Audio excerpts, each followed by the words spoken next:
From Alex Jones and Bill Cooper to Edward Snowden, Terry Davies and Bob Marley, society's so-called conspiracy theorists have turned out to be right time and time again. Some of their stories became vindicated when the fool's story broke. He was the guy who told me about Epstein's island more than a decade ago, and I thought it was the craziest thing I'd ever heard. But most never saw the light of day because the search for truth has a habit of pushing people to the very edge like this. Hello?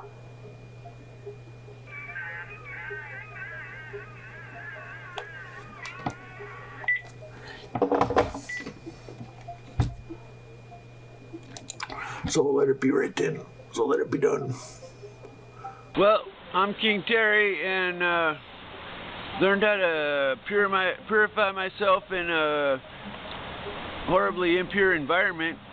It's pretty rough living homeless and That's Terry Davis, a diagnosed schizophrenic and brilliant computer programmer who built an entire operating system by himself in a programming language he invented. And he said God told him to build a temple, so he called the operating system TempleOS. In his last years, he was mostly homeless, drifting across the American West, uploading chaotic videos from motel rooms and parking lots. Terry had spent years claiming that CIA agents were monitoring his computer and that they were everywhere online. He said they glow in the dark, a phrase that became the go-to slang for identifying federal agents in public spaces. The CIA glow in the dark. You can see them if you're driving. You just run them over. Then he was hit by a train in Oregon in 2018 at the age of 48, but his followers didn't accept that it was an accident, and now he's become synonymous with the conspiracy theorist that no one listened to. Because paranoia is a very effective tool for discrediting someone. If you're truthfully unwell, everyone eventually stops listening to you. But if you're not, it's a brilliant way to engineer that same outcome. Ernest Hemingway, one of the most celebrated writers in history, was plagued by this exact strategy. In his final years, he was telling his wife, friends and doctors that the FBI was watching his every move. Of course, nobody believed him and his own wife thought he'd lost his mind. He went through multiple rounds of electroshock therapy which destroyed his memory and, by his own account, his ability to even write. So he took matters into his own hands on July 2nd, 1961. Years later, a biographer filed a Freedom of Information Act request and found a large file signed off by J. Edgar Hoover himself. Oh, I found this the other day about Hemingway. Hemingway always thought that the FBI was trying to get him, and apparently they actually were. Really? Yeah, they actually were. The FBI investigated Ernest Hemingway for decades, with surveillance beginning in the 1940s due to concerns about his activities in Cuba and his associations with individuals suspected of communist ties. While initially dismissed as paranoia, it was later revealed that Hemingway's fears were grounded in reality, and the FBI did monitor him, even tapping his phones and intercepting his mail. The surveillance continued throughout his later years, including his time in the hospital, and may have contributed to his mental anguish and suicide. So why did they do it? Well, first, he was spending a lot of time in communist Cuba. Second, look at his two most famous books, For Whom the Bell Tolls romanticized an American fighting alongside communists in Spain, while A Farewell to Arms is packed full of anti-war messaging. Massive influence combined with a message like this is not a good combo in the eyes of certain government agencies. Either way, the FBI had been watching him, but everyone around him said he was just paranoid. Few know this feeling better than the most famous conspiracy theorist alive today. When you've got the same FBI a couple of years ago with Jeffrey Epstein, with the Lolita Express, with Bill Clinton on at least 16 round-trip flights to the File Island, he got convicted of running. Alex Jones was talking about Epstein long before the files became undeniable. He also called out numerous false flag military operations and repeatedly told everyone that they happened once so they will happen again. The same ones that staged Gulf of Tonkin, the same ones that staged Operation, the mass shootings of Operation Gladio. Right. I can speak in this accent as well. Yeah. Governments have staged terror attacks throughout history or allowed terrorists to attack as a pretext to invade and enslave the populations. And for years, Jones warned that the US government had built a mass surveillance system to spy on its own citizens. He filed 9/11 in the same category as other false flags, and he wasn't the only one who went there before it became fashionable to do so. This is Bill Cooper, a former naval intelligence officer who spent the end of his days on a hilltop in rural Arizona. broadcasting his rambling theories via a shortwave radio to anyone who tuned in. He was the author of the conspiracy manifesto Behold a Pale Horse. His ideas were the forerunners of some of the biggest conspiracy theories around today, like alien mythology, the Illuminati, and the mysteries surrounding JFK. Cooper was warning his followers that a major terrorist attack was coming on American soil, and that the government would use a man called Osama bin Laden as the scapegoat. He had watched the now infamous CNN interview with bin Laden in his hideout and couldn't believe what he was seeing. And you've got to pause on this particular point because it is utterly bizarre, and a lot of people have just completely forgotten about it. In 1997, CNN journalist Peter Arnett went to Afghanistan and interviewed Osama bin Laden on camera. Bin Laden then used the interview to basically declare war on America on television and broadcast this to the world. You have declared a jihad against the United States. Can you tell us why? The comments on the original broadcast say what everyone's thinking, like, USA, how'd you find him? Reporter, snitches get stitches. And CIA, FBI, and Interpol were searching for him like crazy at the time, and this reporter just found him that easy. The point being, either every intelligence agency in America is incompetent, or they knew exactly where he was and weren't pulling out all the stops to catch him. The intelligence community's argument is that knowing roughly where someone is in a lawless tribal region of Afghanistan, and then being able to capture or kill them are two completely different things. The US had no troops on the ground in Afghanistan at this point, but the counterpoint still stands, and Cooper argued that bin Laden was already a CIA creation, funded and trained during the Soviet-Afghan War in the 1980s. CNN were merely maneuvering him into a position to justify future military operations and give people a face and name to pin those future headlines to. Then, on June 28, 2001, less than 3 months before 9/11, Cooper would say this on air. And whatever is going to happen that they're going to blame on Osama bin Laden, don't you even believe it. 9/11 then happens, and on November 5th, 2 months after the attacks, he was shot dead by Apache County Sheriff's deputies outside his home. Deputies said they'd come to serve an arrest warrant for tax evasion charges he'd been dodging since 1998. But they did arrive at 11:40 at night, while also using plainclothes officers to bait him out of his house, and then that was the end of his story. Now, whatever you think about the event of 9/11 itself, it definitely was an inflection point for a new wave of conspiracy theories, some of which came true pretty quickly, because a couple of years later, Edward Snowden walked out of a facility in Hawaii with tens of thousands of classified documents and pulled the pin on the biggest leak in a generation. And this became a mass surveillance program called Stellar Wind, which they said was supposed to monitor the phone calls and internet communications, emails, and things like that of everybody in the United States and around the world. He documented backdoors in Google, Apple, Facebook, and Microsoft. Virtually every big tech company was compromised and cataloging your data while censoring information at the government's request, which turned out even worse when the Twitter files leaked a few years later. And all of that time, the Director of National Intelligence had lied through his teeth under oath to Congress. But what does it mean for a democracy when you can lie under oath to Congress, and the congressman even knows you're lying to them, but they're afraid to correct you? But what most people don't know is that this started years earlier with a guy named William Binney, one of the agency's best codebreakers. William had designed a surveillance system called ThinThread that could collect intelligence and still at least attempt to maintain privacy, but after 9/11, the NSA scrapped it, killed the legal safeguards, and used his own work to spy on the entire country without telling anyone. After 9/11, they took one of the programs I had done, or the back end part of it, and started to use it to spy on everybody in this country. When he tried to blow the whistle through proper channels, the FBI showed up at his house with guns drawn while he was getting out of the shower. And they came in and pointed a gun at me when I was getting out of the shower at the time, so they pointed a gun right at my old head, said, hey. I wasn't too upset. I just said, yeah, suppose I could get dressed here. This is something the KGB, the Stasi, or the Gestapo would have loved to have had about their populations. And just because we call ourselves a democracy doesn't mean we will stay that way. Snowden himself said that William was a part of a group of early NSA whistleblowers who tried to expose similar programs before he did, and each one got destroyed for doing so. One of them, a senior NSA executive called Thomas Drake, found that the NSA was spending billions on surveillance programs that were both illegal and broken. After he reported it internally and nothing happened, he decided to take his story to the Baltimore Sun. He was then immediately apprehended and charged under the Espionage Act, facing 35 years in prison, though the charges were dropped before the trial. Yeah, Bill Binney is part of, shall we say, the group of early NSA whistleblowers who came with Thomas Drake, Bill Binney, Kirk Wiebe, I believe, and Ed Loomis. And these guys all got their doors kicked in, you know, they got harassed. But it's not just serious intelligence guys and journalists who get caught up in these kinds of controversies. Bob Marley's music tells you a lot about what he thought of power and the government. His entire worldview was built on the idea that the systems running the world were corrupt, exploitative, and fundamentally designed to keep ordinary people down.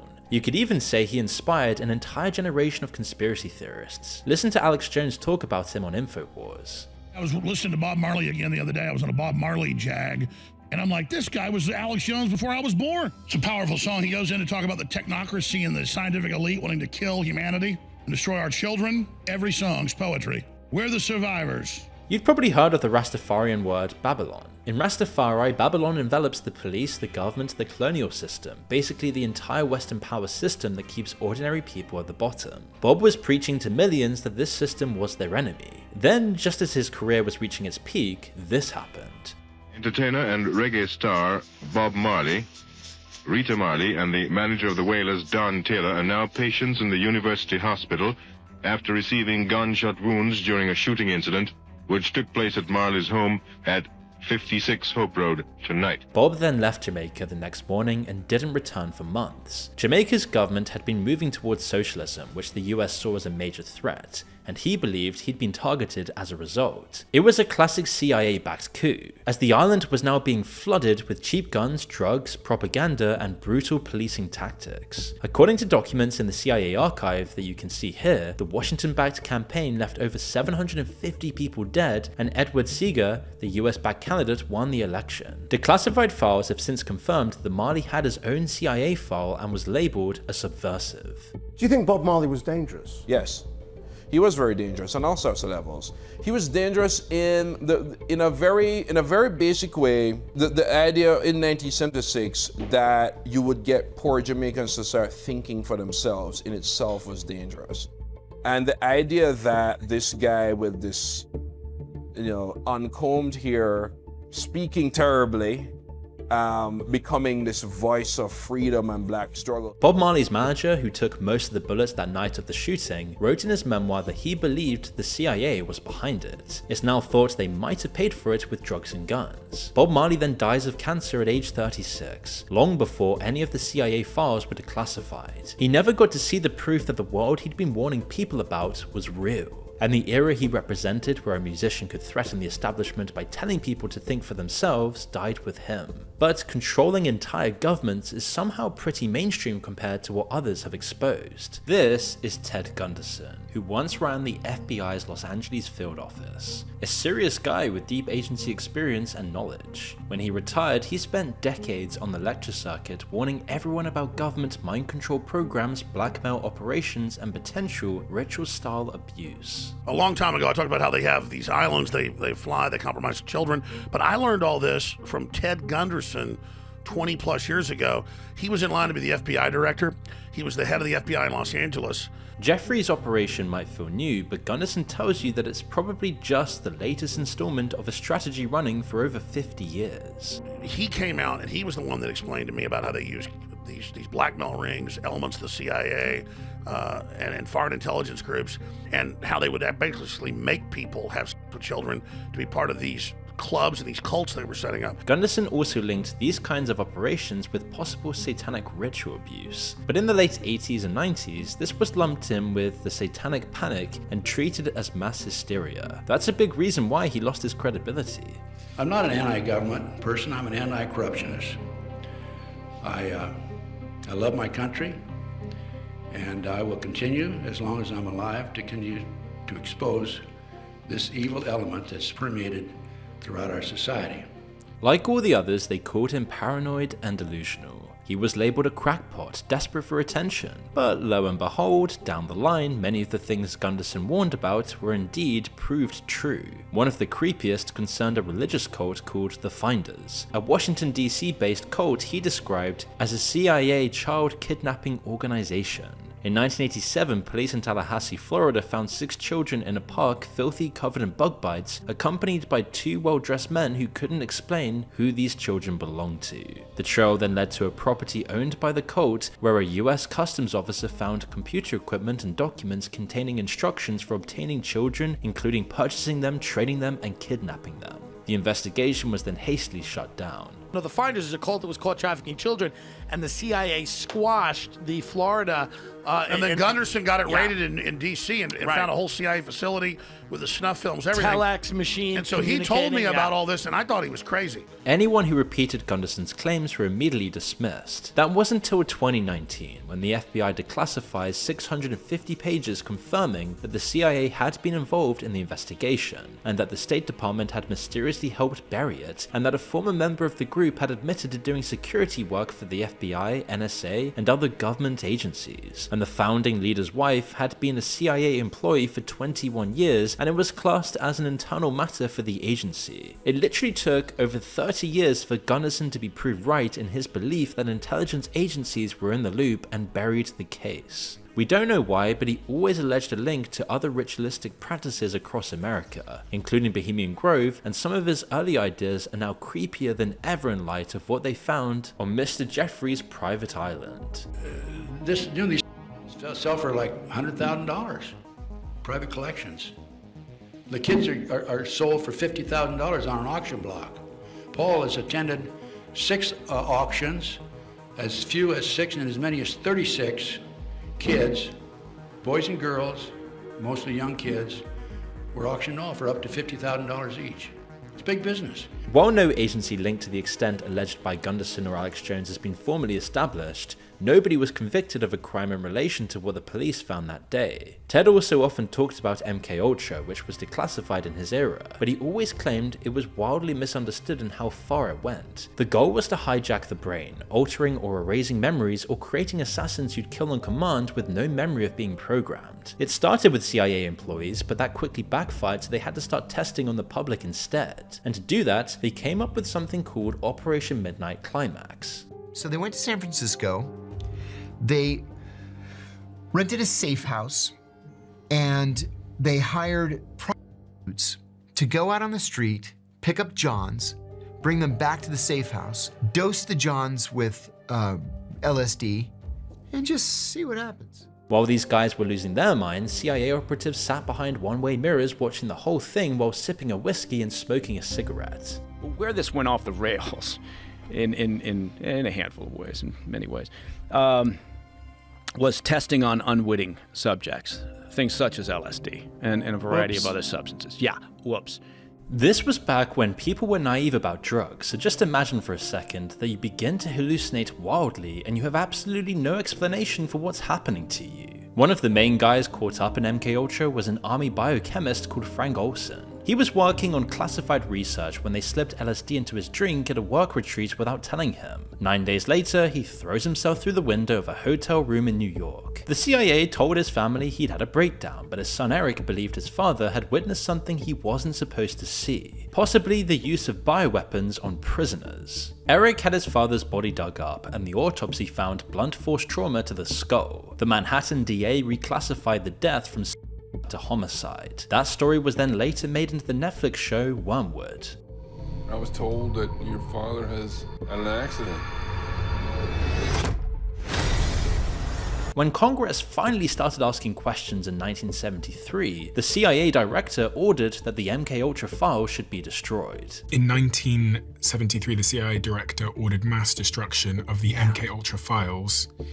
What we know comes from accidentally surviving documents, meaning this is a sanitized version. Burning the files is one way to bury the truth, but there's another pattern of scrubbing the evidence here that speaks for itself, and you're probably starting to notice it by now. This is Gary Webb, a journalist who proved the CIA had knowingly allowed drug traffickers to funnel crack into black communities in LA throughout the 80s. 3 of the biggest newspapers in America coordinated to discredit him. His own editors abandoned him, and he lost everything. Then he was found dead in 2004 with 2 gunshot wounds to the head, ruled self-inflicted. The CIA's own Inspector General later confirmed he'd been right all along. Then there's Frank Serpico. a New York cop who spent years trying to report corruption inside the NYPD. Nobody wanted to hear it, and during a drug raid in Brooklyn, his fellow officers let him walk in alone and he took a bullet to the face. They then made a film about it with Al Pacino called Serpico, but the department never apologized. And then there's David Kelly, who was one of the UK's top weapons experts, who told a BBC journalist that the British government had hyped up its case for invading Iraq. He was then outed, dragged before Parliament, and then found dead in the woods near his home,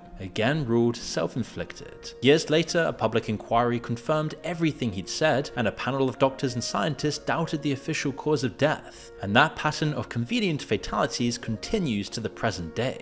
In 2024, a quality manager at Boeing called Josh Barnett had been raising concerns for years about safety shortcuts on the 737 MAX production line. He was then found dead in his car in the midst of his whistleblower lawsuit against the company. And again, it was of course ruled self-inflicted. But there is one story buried in all of this that probably affects you right now, and not in a historical or political sense. If you're one of 98% of Americans, there's a cancer-causing chemical coursing through your veins and arteries right now. And the guy who warned us about it was yet again dismissed as a delusional conspiracy theorist. He is Robert Bilott, a corporate defense lawyer in Cincinnati whose entire career was spent representing chemical companies. So he was about the last person you'd expect to take on one of the most notorious in history. In 1998, a farmer approached him to say his cattle were dying, foaming at the mouth with their teeth turning black and tumors growing out of their sides. He'd filmed this all on a home video camera, and the footage is genuinely horrible, with cows stumbling around and collapsing by a creek that runs downstream from a DuPont landfill. He'd already tried local regulators, state agencies, and every lawyer in the region, but nobody would touch it because in that part of West Virginia, the company he suspected of being behind it, called DuPont, was one that you didn't want to mess with. What Robert found when he started pulling at the thread would consume the next 25 years of his life. He requested internal documents from DuPont that pointed to a chemical called PFOA, also known as C8, which was used in manufacturing Teflon, the non-stick coating on your pans, your waterproof jackets, your microwave popcorn bags, basically everyday products in every household in the country. DuPont had then been dumping this into the local water supply, and their own internal studies showed they knew exactly the damage it was capable of inflicting. They'd found elevated cancer rates in their own factory workers. They tested the blood of pregnant employees and found the chemical in their unborn children. They knew it accumulated in human tissue, and they knew it didn't break down ever. This is Robert speaking out about it himself. We're talking about chemical contamination that goes far beyond, far beyond one farmer's property in West Virginia. We're talking about contamination now that's in drinking water all across this country and now all across the world. Today, the term forever chemicals that you're probably familiar with is basically all because of his work. We are now bringing a new case where we're seeking to represent everyone in the country who now has these chemicals in their blood. But what we now know is PFOA is just one of many of these man-made synthetic chemicals that are getting out in our water, in our blood. As Robert says, it doesn't even stop there because these chemicals have been leached across the US. Just outside of Bangor, Maine is Herman High School. Some 500 kids come here each day to learn, but they can't drink the water. We're alleging that 3M and DuPont created these chemicals, had the science that showed just how dangerous they were, how toxic they were, how they were going to last forever. Seen correlations with thyroid disease, certain kinds of cancer, kidney disease, liver dysfunction. They're called forever chemicals because they stay in your body. They're in the tap water, they're in the rain, they're in the food supply. They've even reached the Arctic and other countries. So this disaster is not only contained to the US. DuPont settled the initial lawsuits for $670 million, and the litigation is still ongoing. The story was eventually made into a Hollywood film, Dark Waters, in 2019, starring Mark Ruffalo as Robert, and a documentary, The Devil We Know, which followed the families in West Virginia whose water had been poisoned. But no one listened until the damage was done, and that's the way it goes time after time after time. They get called crazy. They lose their career, their family, all their life, and then years later, a document surfaces, a court makes a ruling, or a journalist finally gets hold of the file, and the lie is suddenly the truth. Maybe this is you. Maybe you've had a feeling about something that didn't add up and kept it to yourself because you didn't want to sound like one of those people. Whether it be about major wars, intelligence agencies, or even things like COVID, you've probably at least once felt like something was truly off with the official narrative. And so really, this video should show that the line between being right and being crazy has never been as clear as we pretend it is. The people who feature in this still barely scratch the surface, and the worst bit is how everyone eventually forgets and moves on, and how the bar for what shocks society keeps getting higher and higher until eventually nothing, no matter how horrifying, can top it.